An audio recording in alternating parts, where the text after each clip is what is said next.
Hi everyone, and welcome to Tuesday's Tips with Laurie. I'm so excited to have you with me today, and we're going to talk about fringing our cute ornaments.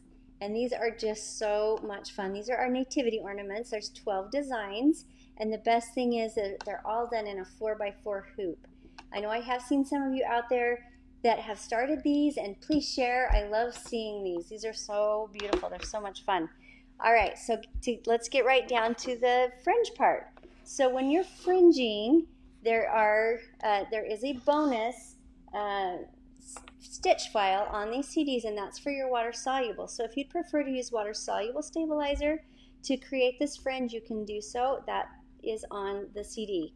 So this is just what the fringe is going to look like. So I'm going to flip it over to the back, and I'm just going to quickly show you. So when you've finished fringing, you're going to grab those white bobbin stitches, and I wanted to pick one here that shows a little bit less white bobbin stitch so you could see. Sometimes you'll see more, sometimes you'll see less, and it depends on your tension and how much your weight of your bobbin thread. Whenever you're doing fringe stitches, I highly recommend slowing your machine down to make sure that you get that. So I simply come in here and I'm just grabbing those little white bobbin stitches and clipping just those white bobbin stitches. And it's best if you just collect a couple and then a couple more and then a few more until you've clipped through those. And I then flip it over, and what I like to do is I take my the end of my seam ripper and I just kind of scratch the surface. It makes it really easy. You can see how easily those all popped up. So I'm going to show you one more time. Now on this is our hay, right, away in a manger, and this is the hay in the manger. So let's do this very last one, and as you can see there's not a lot of white, but there's just enough white. And where I'm trimming those is right against that middle satin stitch. That middle satin stitch is our tack down line, if you will. That's what's holding those fringe stitches in place. And so as you can see, I just clip just right there along, right there on the edges, the white, and then I turn it over and all I do is scratch and they pop right up. Now if you want to give this a little more hay look, which you're welcome to, I like to take the scissors, and sometimes, because I like mine to be nice and stiff like hay. Can you see? I just gave it a little haircut, and then I fringe it up a little bit, and they stick up and they're nice and just straight. And that is a fun way to do the hay. You don't necessarily need to cut your fringe stitches if you don't want to. You can leave them looped just like these other ones are looped. So it's your choice. I like to trim them just on the hay portion.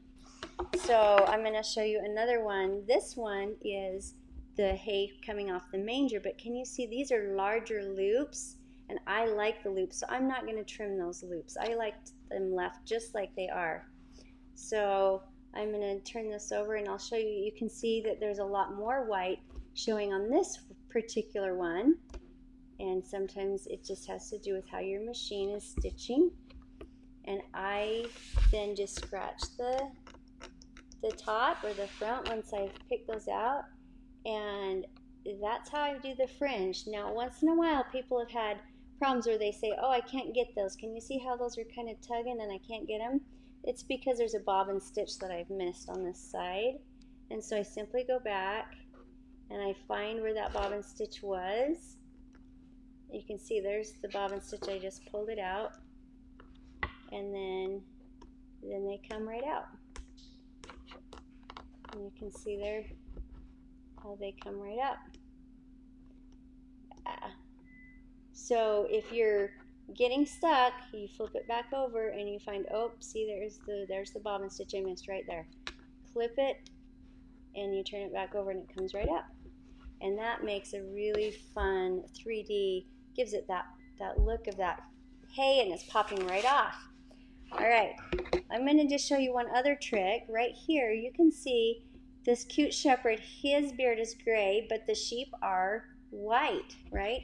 And we're always looking for the white bobbin stitches. So here we had white bobbin, but then if you don't change your bobbin, that's really difficult to try to find where you're supposed to be trimming. So what I would recommend is after you stitch using the white bobbin and you stitch out his beard, switch the bobbin thread, which we do tell you in the instructions. We switched it to purple so it was super easy to see which stitches we are trying to clip. And we are trying to clip the purple one because that's the color of the bobbin that we put in. So you would simply go through, and I just, like I say, gather just small amounts at a time because these are kind of cute little tiny sheep, but you can see that their wool isn't just a straight line, so it waves up and down. So you're going to want to get just those little stitches, the purple bobbin. It's easy to see that purple, isn't it? So that's why we switched it to purple, so it's easy to see right which stitches you're gathering. So I highly recommend, if you're wanting to do a white sheep, that you would change the color of your bobbin thread. And then there again, I just scratch the sheep, and you can see all that fun fringe coming up and making a nice little cute fluffy sheep. I love that. And I'm going to show you one more trick when you're finishing off your hoop. So this is the baby Jesus, and I'm just going to take a piece of fabric and place it on the back. And then what I like to do, and that's going to give me a nice back to my ornament. Then when I place this, what I like to do, and I'm going to flip this around so I've got it facing me, loosen your hoop all the way. That's the first thing. The second thing is I place the hoop and I use my thumbs and I hold it right where I want it to be on the top, and then I simply place it over the top or the bottom hoop. And that ensures that you get your hoop over centered and it stays centered. And so as you can see, now it's perfectly centered. You don't see any of my outside marking, my outside lines, by doing it that way. So again, it's the top, loosen it all the way, then take your two layers together and pinch those three things together. Then you place it over that back hoop. And that's the way I like to do it, so I get it centered. And then you can tighten your hoop, and you can also make sure that it's nice and taut on the back.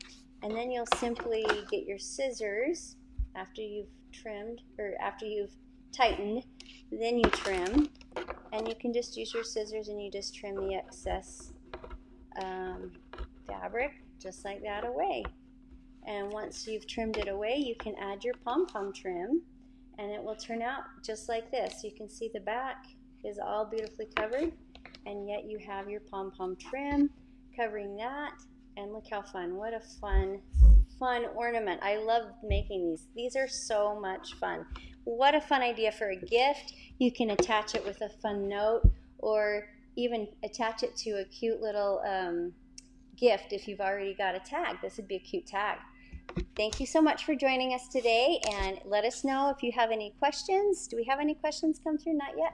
If you have any questions, we're happy to answer those questions, and please share. We'd love to see what you've made with your ornaments. Thanks so much. Bye-bye.